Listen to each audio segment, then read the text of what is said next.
Ayotzinapa marcó un punto de inflexión en la caída de popularidad de Peña Nieto. El próximo gobierno anticipa que va a abrir nuevamente el caso con organizaciones internacionales, con organismos internacionales que ya han colaborado aquí, como el GIEI.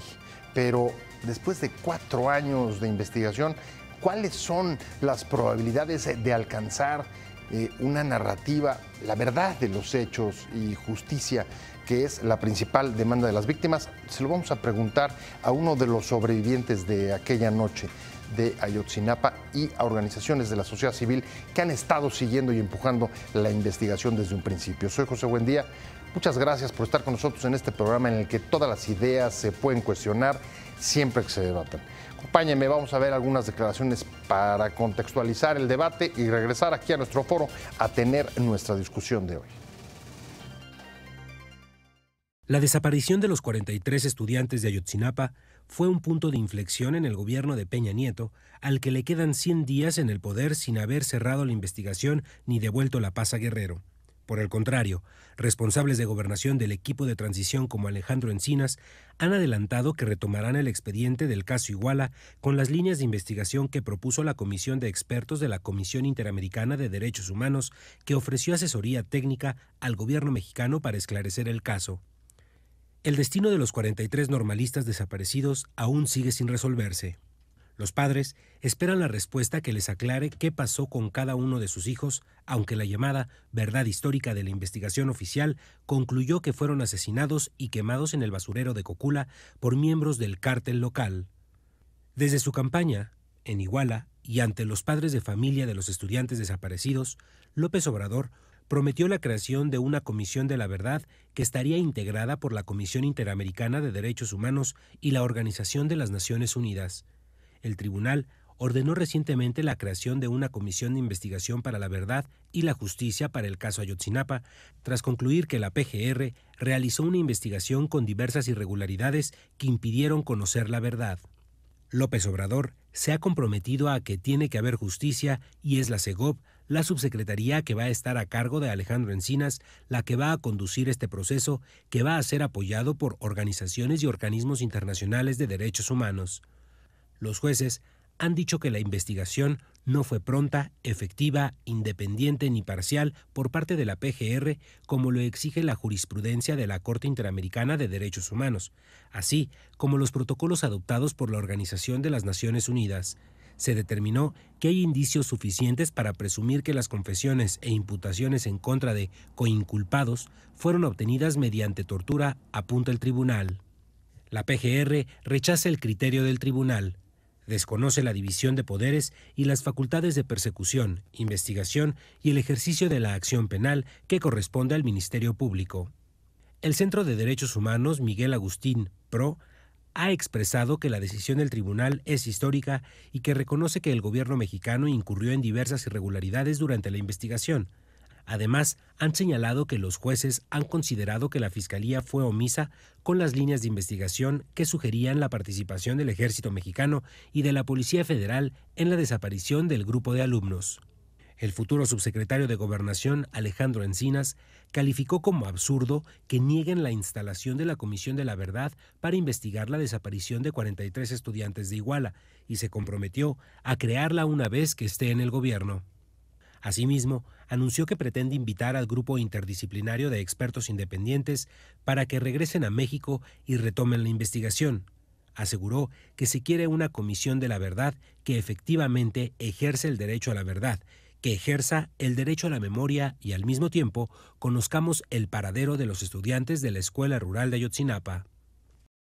¿Qué sigue? ¿Qué sigue para el caso Iguala? ¿Cuáles son los próximos pasos? ¿Qué esperar del próximo gobierno? Recojo estas preguntas de los tweets que acaba de enviar justo Omar García, sobreviviente de la tragedia, sobre los temas que vamos a abordar hoy aquí en este programa en Opiniones Encontradas. Muchas gracias, Omar, por estar con nosotros. Un placer. Gracias por el espacio.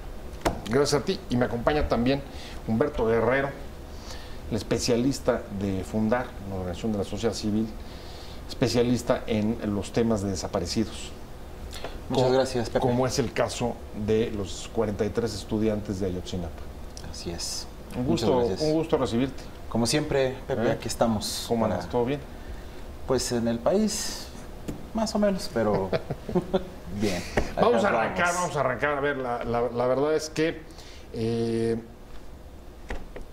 sí fue un punto de inflexión en la popularidad del gobierno de Peña. Desde la campaña AMLO, el López Obrador dice, vamos a abrir el caso Ayotzinapa y se habla de una comisión de la verdad. Luego un tribunal de la Ciudad de México ordena la creación de una comisión de la verdad y luego Gobernación dice no es una sino varias comisiones de la verdad. Ayúdanos, digamos, a ordenar toda esta información, Humberto, y decirnos en concreto cuál es el siguiente paso que podría darse. Mira, este tribunal, un tribunal colegiado que fue de Tamaulipas, no de la Ciudad de México. Perdóname, de Tamaulipas. Ordenó la creación de una comisión de investigación, y hago énfasis en el tema investigación, porque es una figura distinta a lo que en su momento el propio Andrés, Olga Sánchez e incluso Alejandro Encinas en algún momento plantearon como comisión de la verdad. La conclusión ha surgido porque el propio tribunal, en el nombre que le da a este mecanismo, también utiliza la palabra verdad, ¿no? Dice Comisión de Investigación para la Verdad y la Justicia del caso Ayotzinapa. La gran diferencia es que esta comisión de investigación que ordena el tribunal tiene la pretensión de ser una comisión que investigue penalmente el caso para esclarecer. O sea, es el trabajo de una fiscalía. Es el trabajo de una fiscalía que se le ponen ahí dos contrapesos muy claros, que es la CNDH y la participación de las propias víctimas, para tratar de superar el tema de la falta de imparcialidad, independencia que quedó demostrada, e incluso con el regreso del Grupo Interdisciplinario de Expertos Independientes, el GIEI, ¿no? Para que, pues digamos, como no hay, digamos, alguna otra forma de garantizar esa independencia e imparcialidad, se le ponen ahí esos controles. Entonces, eso es lo que ordenó el tribunal, esa comisión de investigación, que es distinto a las comisiones de la verdad, que son mecanismos sí también de esclarecimiento de hechos, pero que no tienen la finalidad de convertirse finalmente en acusaciones penales en contra de personas. ¿Qué es lo que sigue? O sea, es una especie, a ver, la Comisión de la Verdad funciona sobre todo cuando las fiscalías ya no pudieron esclarecer un hecho o dar con la verdad de un hecho, y entonces entran estas comisiones para reconstruir tratar de ofrecer una verdad irresponsable. Este tipo de investigaciones que planteó el tribunal se crean, o sea, tampoco es un invento así que se haya inventado el hilo negro, como se dice el tribunal. No. Es una figura que está prevista ya en algunos instrumentos internacionales, cuando justo está en juego la independencia del órgano investigador, ¿no? Y para no echar a perder las investigaciones, bueno, en este caso, en cierta forma, ya la entorpecieron, ya la echaron a perder en ciertas partes, y enderezar el camino, se crean este tipo de comisiones de investigación especial, ¿no? Con estos contrapesos para tratar de asegurar la independencia de este órgano, ¿no?, de investigación. Omar, ¿qué sabor de boca te deja tú que viviste la terrible noche de Iguala? Nos comentabas hace un segundo, llegaste en el segundo grupo esa noche a sumarte al movimiento de estudiantes que ese día estaba ahí en Iguala. Llegaste como a las 10:30, pero te tocó la segunda balacera e incluso acabaste en el hospital llevando heridos. ¿Qué sabor te deja hasta hoy lo que tienes de investigación? ¿Y tú te sumarías a alguno de tus esfuerzos y a cuál sí y a cuál no? Bueno, primero, yo creo que durante 3 años y medio, casi 4 años que llevamos en este largo proceso, durante el gobierno de Peña Nieto, lo único que vimos como sobrevivientes, las familias, quienes les acompañan como defensores, pues es que estaban administrando de tal manera el caso que se prolongara y terminaran su gestión y se fueran, ¿no? Por ejemplo, para mí, cuando vi la sentencia que dio el 9º Tribunal Colegiado de Tamaulipas, ordenando que se reabriera la investigación, pues sí fue algo como que que dije, bueno, ya no nomás lo estamos diciendo nosotros como sobrevivientes ni las víctimas, ni siquiera un organismo independiente ajeno al gobierno, lo está diciendo alguien dentro del Estado mexicano, y eso para mí era o fue un impacto positivo, porque finalmente ellos mismos lo estaban admitiendo, que luego pusieron cientos o decenas de recursos para impugnar esa sentencia, pero pues al final nos estaban dando la razón después de muchos años. Si se abriera ya fuera una investigación que fue en efecto muy criticada por la PGR, o una comisión nacional de la verdad, o comisiones regionales, no me queda tampoco muy claro las distintas posiciones que hay sobre la mesa, ¿tú te sumarías en alguna de ellas? Yo creo que lo importante, por ejemplo, en la sentencia del tribunal, y lo importante que más o menos escuché o hemos visto que ha mencionado el gobierno entrante, es que se le va a dar apertura a las víctimas. Y yo creo que ahí está la clave, ¿no? Mientras las víctimas, sus defensores y haya organismos internacionales también interviniendo o coadyuvando en el asunto este de investigar y de llegar a la verdad, y posteriormente pues traer consecuencias punitivas contra los responsables, yo sí me sumaría a cualquiera de estos esfuerzos, porque, repito, para mí la clave es que las víctimas sean tomadas en cuenta, cosa que no ha hecho el gobierno de Peña Nieto. ¿Por dónde anda la sociedad civil? ¿Empujaría a los que han estado más involucrados, defensores de las víctimas como el PRO, que acaba de citar Omar, pero ustedes también, y alguna otra organización que está metida en el asunto, estarían a favor de una comisión de investigación, una fiscalía especial, de una comisión de la verdad nacional o de comisiones regionales? ¿Cuál de todas estas les parece que puede ser la más interesante para tratar de avanzar en el esclarecimiento de los hechos? Bueno, sobre esa pregunta, los propios padres de los 43 ya fijaron su postura, justo en una conferencia en el Centro PRO, recién se emitió la sentencia, digamos, acompañados de las organizaciones que acompañan el caso, el Centro PRO, Serapaz, La Chinola y Fundar, y la postura es que se tiene que cumplir con esta sentencia, es decir, la vía que tendría que seguir el nuevo gobierno es la creación de esta comisión de investigación que ordena el tribunal. Eso no está reñido ni compite con las otras propuestas que han hecho de comisiones regionales, incluso una comisión nacional. Han hablado de las dos ideas, no como una cosa que se excluyan, sino que podrían trabajar a la par. Yo creo que son iniciativas distintas. Creo que el nuevo gobierno lo tiene claro, ¿no? Y específicamente sobre Ayotzinapa, el futuro subsecretario de Derechos Humanos, Alejandro Encinas, él ya ha hablado de que ve adecuado que se cumpla con la sentencia y tiene claro que se tiene que crear una comisión especial de investigación para el caso Ayotzinapa, independiente de las otras iniciativas que impulsen, ¿no? Que, pues, vaya, dicho sea de paso, también creo que ya tienen claro que esas otras iniciativas de comisiones regionales o una gran comisión nacional de la verdad necesitan primero tocar base y dialogar con los colectivos de familiares de personas desaparecidas, ¿no?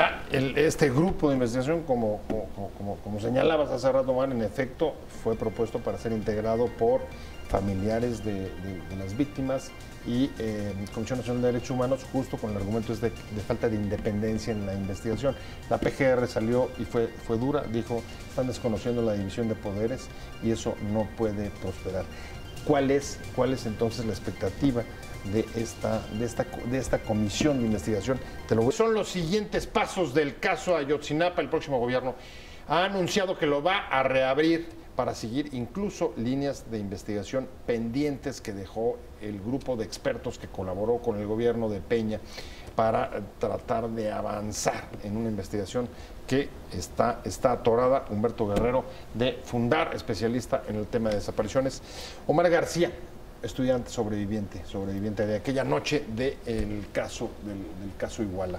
Y ahí me quedo un poco, ¿qué esperas en concreto? Ya me dijiste un poco el sabor de boca que te deja el sexenio de Peña en cuanto a la investigación. ¿Qué esperas del próximo gobierno? Está el nombramiento de Encinas, lo recordaba Humberto en el corte, va a ser el encargado de reabrir la investigación, pero ¿cuáles son, digamos, tus expectativas respecto a lo que pueda generarse para llegar a justicia y verdad ahí. Sí. Bueno, también vengo en representación de Cencos, ahora trabajo con ellos. Yo creo que las expectativas son muchas, sin embargo, pues una de las posiciones claras como víctima, las familias, los sobrevivientes, en el caso específico de Ayotzinapa, es no confiarse nunca, pues. O sea, si hay apertura, si hay voluntad, pero al final sabemos que este problema de la desaparición forzada y la crisis general de derechos humanos es un tema muy complejo en el cual se tiene que aterrizar con propuestas muy concretas, muy precisas, que conecten con la gente y sobre todo con las víctimas, que son las directamente afectadas. Y pues a partir de ahí trabajar, porque no se trata nunca, solamente... Pero sienten que hay apertura. ¿Han tenido ya contacto con el nuevo gobierno?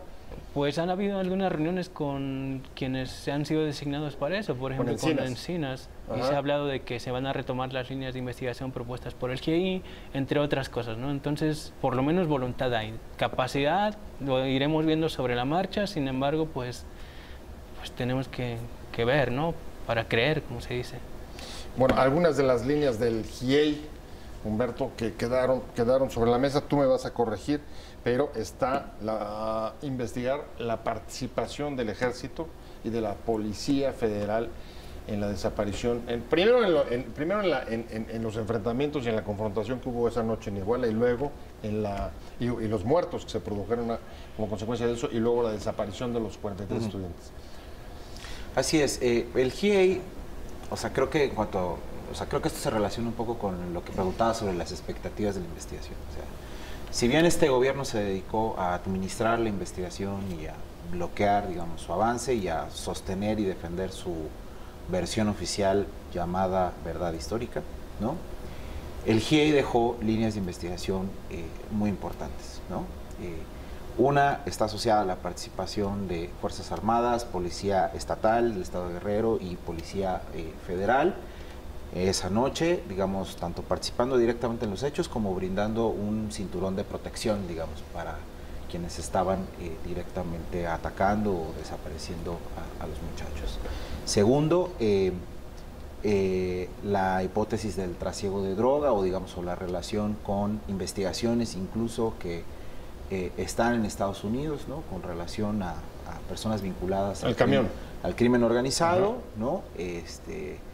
De la cual ha habido ya información, digamos, ya es pública, Reforma lo publicó, ¿no? Como si hubo comunicación desde Estados Unidos con gente en Iguala, ¿no? Que demuestran que fue una operación coordinada.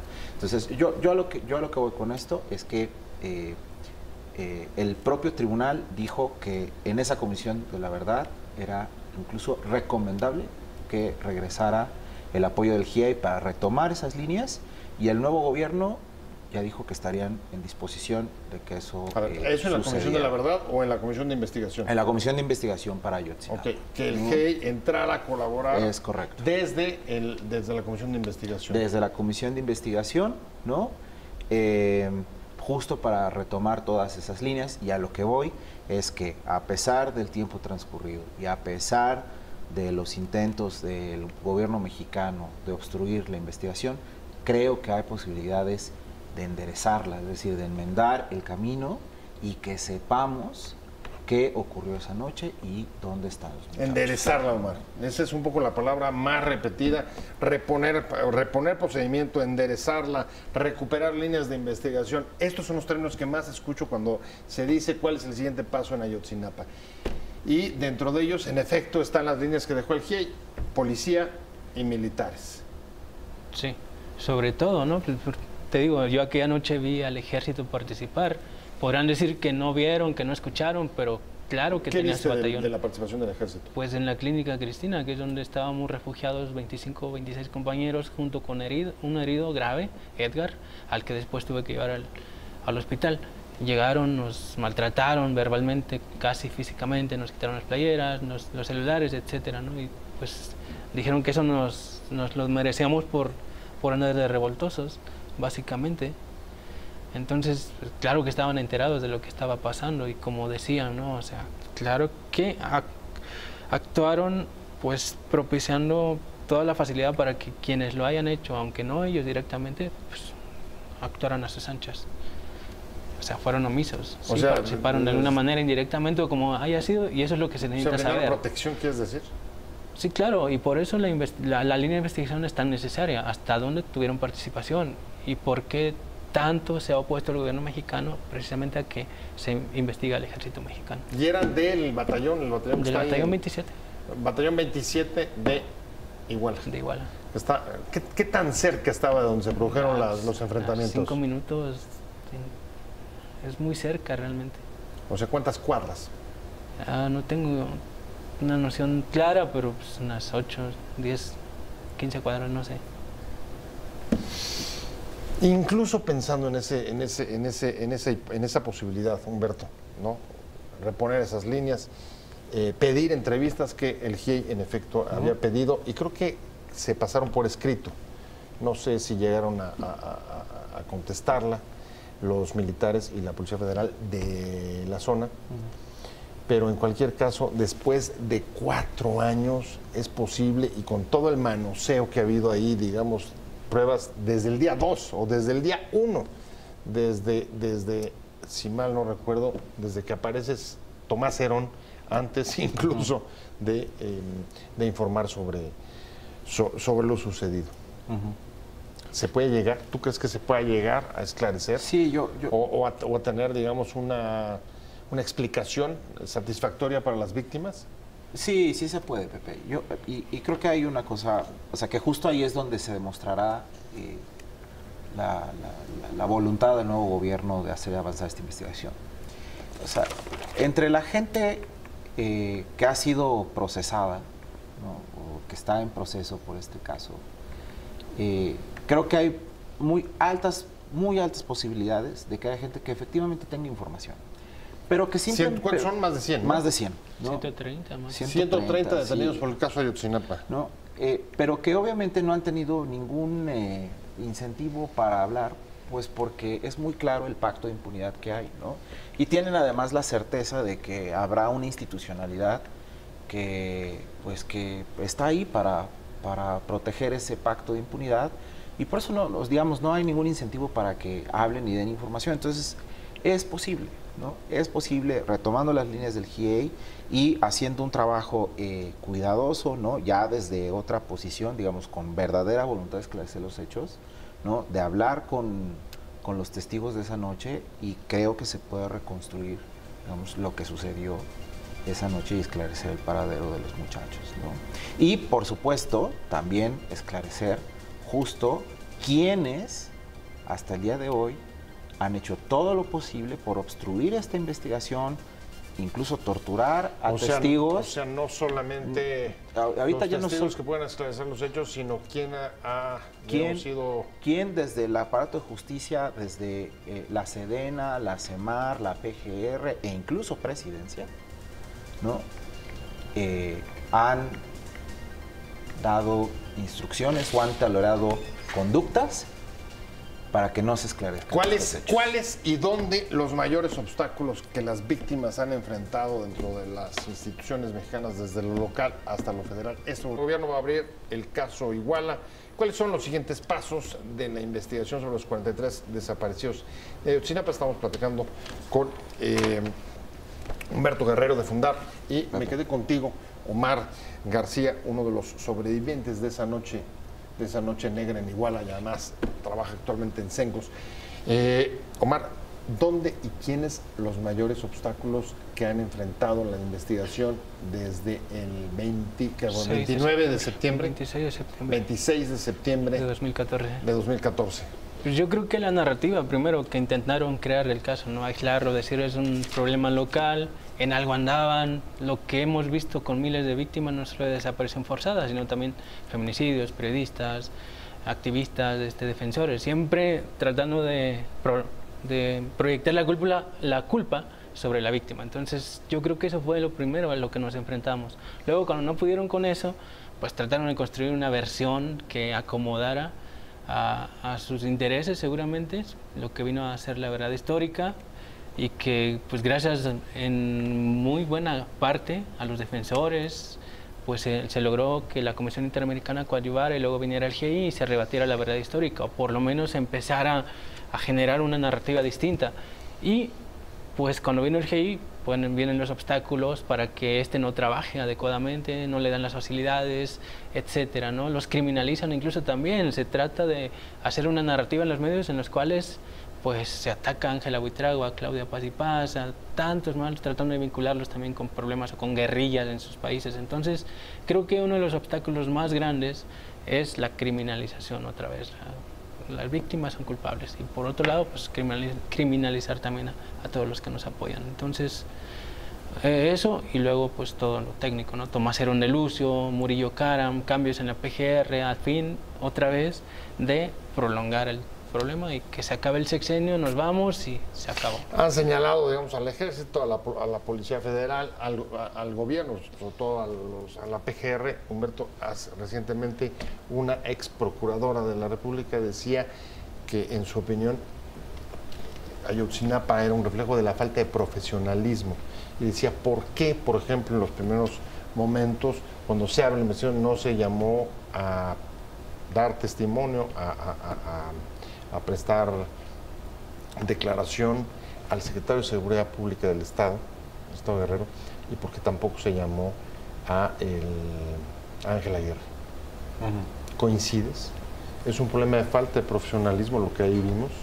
¿O lo que está sugiriendo Mar, más bien, y tú también lo has señalado, más bien falta de voluntad política, por decirlo menos, para avanzar en la investigación? Sí, no, a ver, no es, en este caso no es falta de profesionalismo, ¿no? Yo creo que justo lo que quedó demostrado es que esa noche hubo coordinación de diversas autoridades en distintos niveles para tratar de encubrir lo que acababa de suceder, y creo que eso se reflejó también en las investigaciones, ¿no? En las primeras horas en el Estado, ¿no? Porque hay que recordar que la investigación la tuvo en primer lugar la Procuraduría del Estado y ya posteriormente pasó a PGR. Y lo mismo viven, o sea, las víctimas de muchos otros casos, lo han vivido, ¿no? Y donde no es, a ver, casos donde la víctima va, denuncia y saliendo de las oficinas de la Procuraduría en la esquina pasa una camioneta y le rompen su cara las copias ya de su denuncia. Eso no es falta de profesionalismo, ¿no? Eso es clara colusión por parte de las autoridades en este tema, y que es parte del reto que tiene enfrente el nuevo gobierno, ¿no? ¿Romper la colusión? Romper la colusión no es solamente un tema de voluntarismos, o sea, se reconoce que hay, los signos que han dado son muy buenos, ¿no? Pero hay que tener un diagnóstico más fino sobre dónde está el origen de la violencia y cómo han funcionado las colusiones entre el crimen organizado y las estructuras estatales en este país, ¿no? Porque si no se tiene eso en cuenta, se van a topar con obstáculos muy fuertes que no van a poder superar. Déjame retomar esto que me parece muy importante: origen de la violencia y colusión de los cárteles o las organizaciones criminales con las estructuras institucionales locales. Acaba de decir Humberto. ¿Cuál sería tu diagnóstico?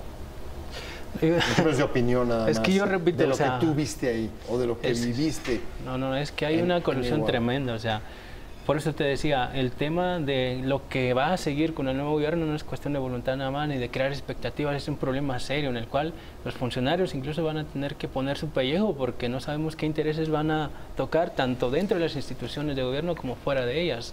O sea, ya no se trata de que las víctimas van a estar en riesgo nada más por denunciar. ¿Cuántas han asesinado por denunciar o por llevar sus casos, no?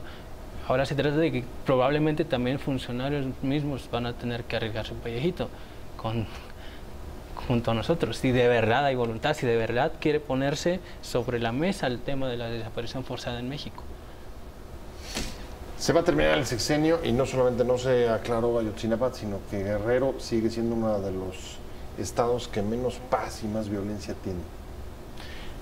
Pues es que no erradican los problemas, o sea, imagínate si pasó algo en Iguala, por lo menos ahí debieron haber empezado a erradicar esa colusión y hoy Iguala sería un ejemplo, un municipio piloto de cómo se erradica la violencia. O sea, ¿Por qué no quieren no tuvieron hacerlo? la suerte ni de Juárez. Pues claro, no quieren hacer eso.